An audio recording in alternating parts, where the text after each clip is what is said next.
30 కళానాథుడు గుగ్గులు కైంకర్యం. శ్రీ అగస్త్యుడు.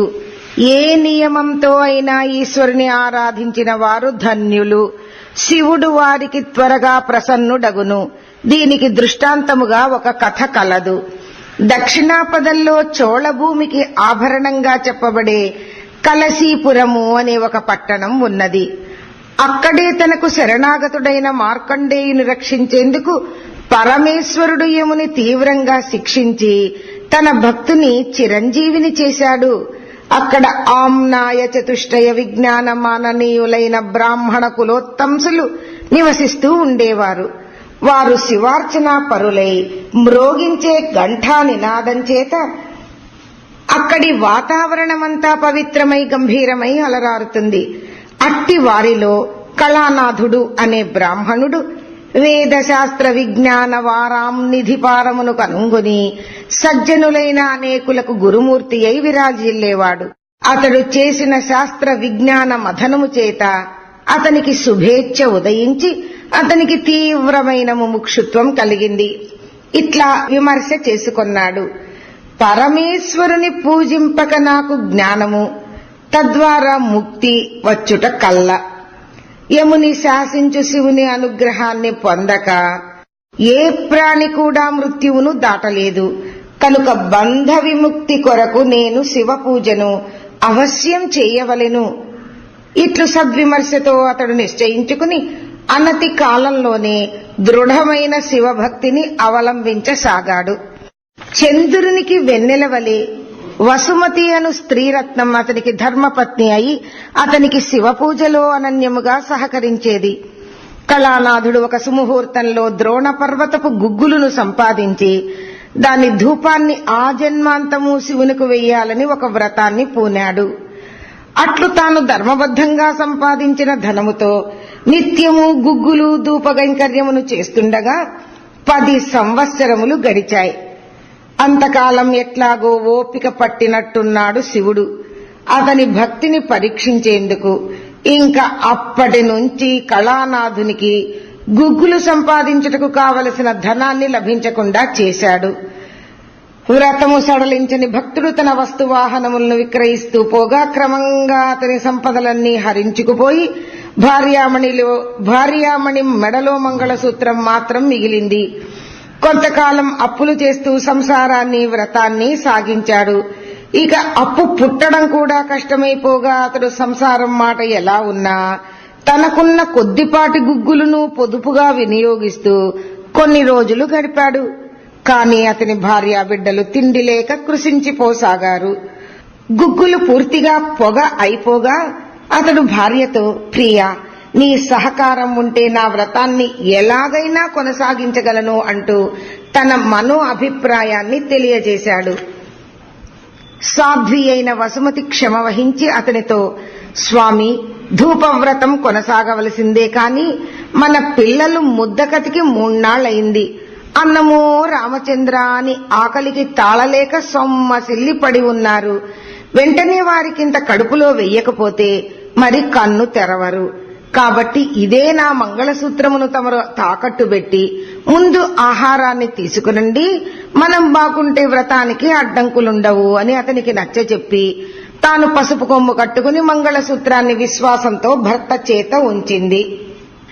కళానాథుడు ప్రసన్నుడై, దేవి, నీ త్యాగం అమోఘం, శివుడు నిన్ను కరుణిస్తాడు అని ఆమెను దీవించి అంగడికి పోయి ఆ వస్తువును తెగనమ్మి తిండి గింజలకై వెతుకుచుండగా హఠాత్తుగా అతని దృష్టి ఒకచోట బందీ అయింది. ఒక దొన్నె నిండుగా మిలమిల మెరుస్తూ సద్వాసనామయమైన ద్రోణ పర్వతపు శ్రేష్టమైన గుగ్గులు. అతడు సర్వం మరిచిపోయాడు. తన దగ్గరున్న ధనంతో ఆ వర్తకుని వద్దనున్న గుగ్గులు మొత్తాన్ని నెత్తికెత్తుకుని నేరుగా శివాలయానికి దారితీశాడు. అక్కడ శివ పూజ చేసుకుని పూజాంతంలో గుగ్గులు ధూపంతో శివాలయమంతా సుపరిమళమయం కావించాడు. అతని మనసు శాంతినందగా చిత్రంలోని ప్రతిమ వలె ధ్యానావస్థలో కూర్చుండిపోయాడు. ఇంటి వద్ద భార్య వసుమతి భర్త రాకకై కన్నులలో వత్తులు వేసుకుని చూడసాగింది. పిల్లలు గగ్గోలు పెడుతూ మళ్ళా శోషరాగా శమించి పడిపోయారు. భర్త రాడు. శివనామ జపం చేస్తూ వసుమతి స్పృహ కోల్పోయింది. కైలాసనాథుడు కరిగిపోయాడు. కనుసైగతో కుబేరుని ఆజ్ఞాపించగా అతడు తక్షణమే కళానాథుని ఇంట స్వర్ణ వర్షాన్ని కురిపించాడు. ఇక కుబేరుని చల్లని చూపు వల్ల ఇంటి వాలకమే మారిపోయి రాజభవనమైంది. దాసీ జనం కోలాహలంగా తిరుగుతున్నారు.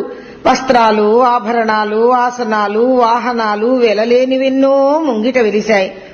హంసతూలికా తల్పాలపై పాల సముద్రపు నురుగు లాంటి దుప్పట్లు, ఒకవైపు దొడ్డిలో లెక్కలేనన్ని ధాన్యపు గాదెలందు తాండవించు ధాన్యలక్ష్మి, వేరొక వైపు పూతోటలు, పండ్ల తోటలు, భవనమంతా గుగ్గులు పరిమళం. ఆవరణలోనే దేదీప్యమానంగా వెలిగిపోతున్న శివాలయం పూర్తి పటాటోపంతో. భక్తవత్సలుడైన శివుడు వసుమతికి స్వప్న సాక్షాత్కారమిచ్చి, దేవి, ఇక నీకు దైన్యం లేదు, లేచి వీక్షించు, ఇదంతా నా తృప్తి కోసం మీరు అనుభవించండి అని ప్రబోధించాడు. వసుమతి లేచి ఆశ్చర్యచకితయై దీనేశుడైన శివునికి కృతజ్ఞయై ముందు పిల్లలకు సుష్టుగా కడుపు నింపింది. బంగారు తిన్నెల మీద కూర్చోబెట్టి చందమామని చూపెడుతూ ఆ రాత్రి వారికి శివరాత్రే అయింది. కళానాథుడు తానొనర్చిన నిర్వికారానికి ఏ రకమైన సాంగత్యాన్ని ఎదుర్కొనవలసి వస్తుందో అని బెరుకుతో పీచు పీచుమంటున్న గుండెతో ఇంటిని సమీపించగా అక్కడ కనబడిన దృశ్యాన్ని చూచి ఆశ్చర్యచకితుడయ్యాడు. గగనాంగణమును స్పృశించే మహాసౌవర్ణ సౌధ చంద్రశిలాది విశేషములను చూసి నోరు వెళ్లబెట్టి తనకు నమస్కారములతో స్వాగతమిస్తున్న దాస జనంతో ఇదేమి వింత అని ప్రశ్నించాడు. వారు పరమేశ్వరుడు అతని నియతి తప్పని నిష్ఠకు సంతసించి దేవతా దుర్లభమైన ఆ భోగాలను అనుగ్రహించిన వైనాన్ని విశదం చేశారు. ఆ వైభవానికి తిరుగులేదు, తరుగులేదు అని వారు స్పష్టం చేశారు. భార్యాబిడ్డలతో కూడిన అతడు సంతోషించి భార్యతో, ఈ వైభవమంతా ఈశ్వరుని కరుణా విలాసమే, అయినా మనము పూర్వము వలననే ఆయన యందు భక్తి ప్రపత్తులతో మెలుగుటయే కాక మన ప్రస్తుత స్తోమతకు తగినట్లు ఈశ్వరుని సేవను మరింత ఘనంగా నెరవేర్చగలగాలి, అప్పుడే ఈ సంపద సార్థకమయ్యేది అని ముచ్చటించుకుని ఆనాటి నుంచే వారు నిరంతర అన్నదాన వ్రత దీక్షాధురందరులు అయ్యారు.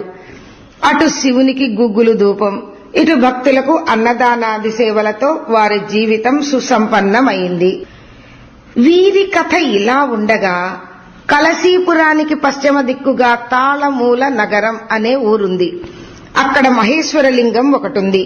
అది మిక్కిలి స్థూలము, ఎత్తైనది. ఒకప్పుడు తాటకానుభక్తురాలైన గంధర్వ కన్యా లింగాన్ని పరవశత్వంతో ప్రతిదినం సేవించుకునేది. ఆమెదొక తీవ్రమైన నియమం.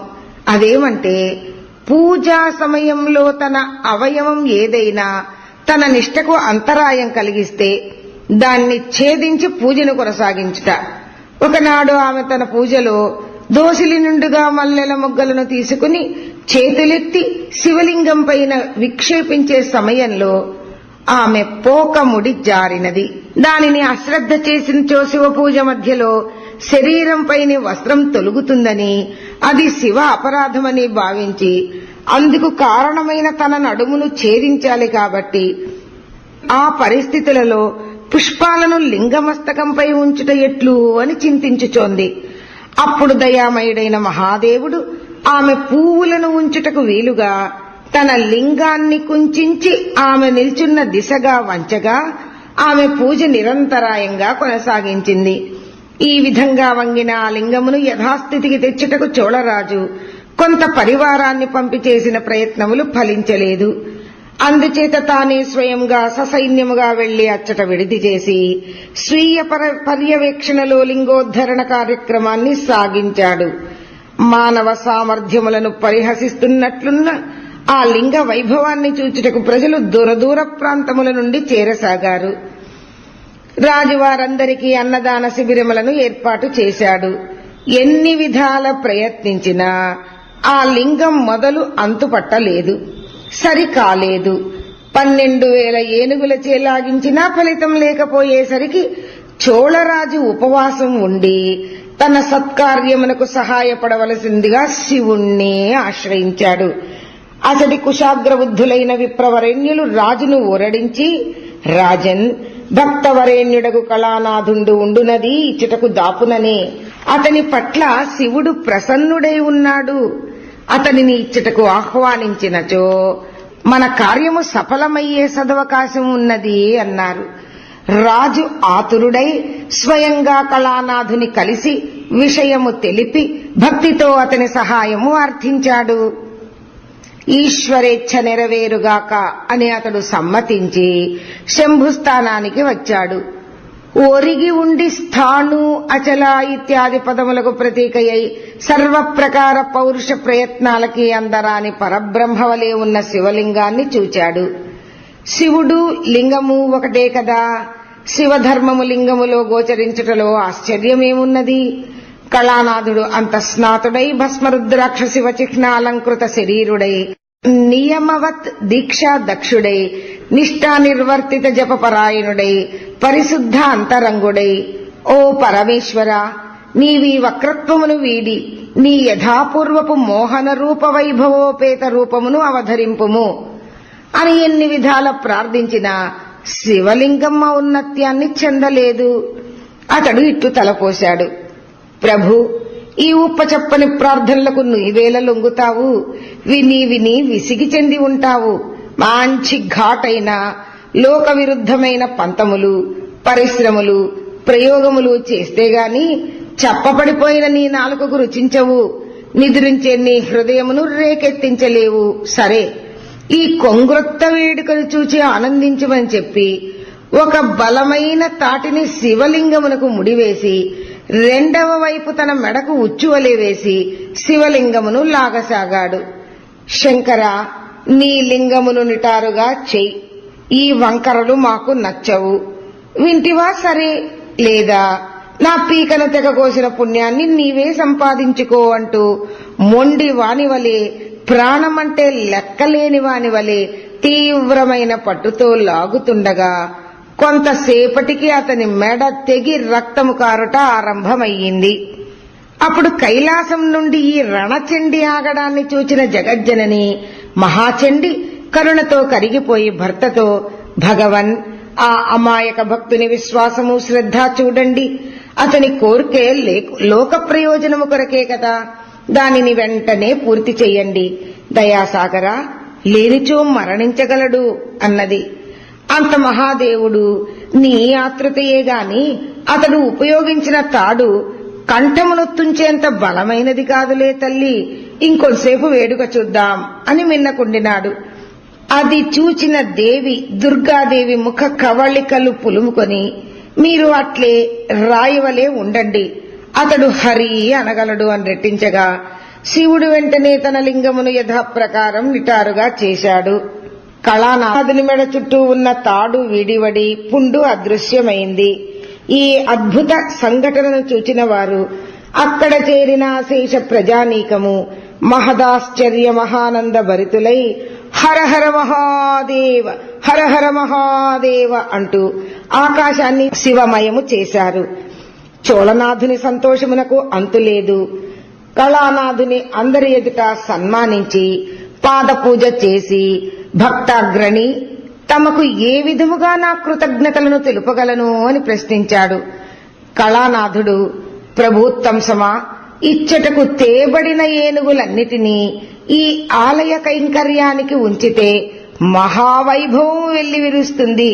అవి లింగాభిషేకమునకు నదీ జలము తెచ్చుటకు, ఇతర సేవలకు వినియోగపడగలవు అని కోరాడు.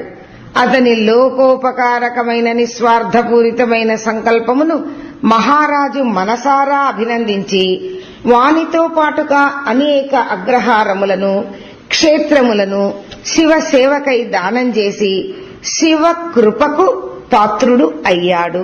ఓం తత్సత్.